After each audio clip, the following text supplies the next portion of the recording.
Welcome back to TMZ Live, and we've been seeing all these videos of people on edge. Well, it includes rideshare drivers because this interaction you're about to see right from the get-go was tense, and it ended very badly as well. So rideshare driver shows up, opens the door, his passenger gets in, and then watch what happens and watch how this ends. But listen to how quickly things go south. Oh, put your mask on, man. You're supposed to be over there. Excuse me? You're supposed to be over there. You need to be out of my car. We'll cancel the ride then. I will, as soon as you get out. Well, I don't want to leave till you do because then I won't pay for it. There you go, Danny. Go ahead, get it finished. Okay, there you go. I don't want this ride. Get out. Yeah. Yes, sir, I am.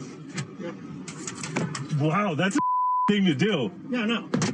I'm so glad that that's all on camera. Yeah, he decided on his way out he was going to spray him down with hand sanitizer. Okay, It's the passenger was a jerk, but it's not the worst assault in the world. All right, you got hand sanitizer, are you? No, but he was a jerk to do it. But, you know, the driver was pretty quick on the trigger there. I will say this, drivers, because, look, they're out there doing essential work, right? They're driving people around, but they are exposing themselves to every different person who comes in. But he put a mask. That's why they want to make sure everyone has a mask. That's why he did put the mask on. What triggered him was when he said, well, you were parking on the wrong side of the street. It's almost like, well, I did something wrong. Well, you did something wrong. And it just, boom.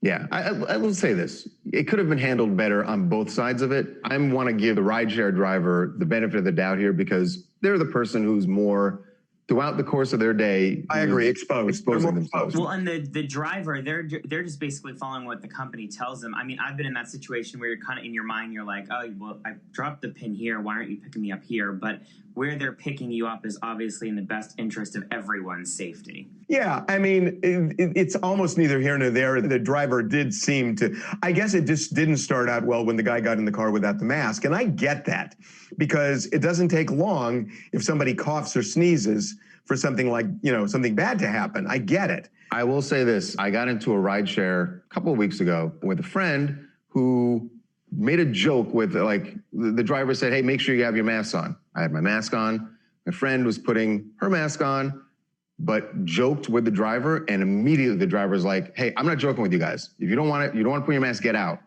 And like immediately. And it just showed to me that these guys are on edge because they're dealing with this with every single person who gets in the car. Well, and they're also dealing, Charles, with people who will not wear a mask. So I think when somebody gets in the car without one, they're assuming they're going to be obstinate and it's going to become an issue. So I think it immediately puts them, you know, on edge that something bad's going to happen. So, and I get that. And I agree with you too. You give the driver the benefit of the doubt. Hey, this is Dr. YaYa in Memphis, Tennessee. This happens so much. I mean, so often when we see people that get violent when they don't have their way, and we start to expect that this is what they're going to do. And that's a terrible way to navigate through society. Yeah, no kidding. By the way, what a great painting behind you. That is awesome. Thank you. I like that. Okay, moving on.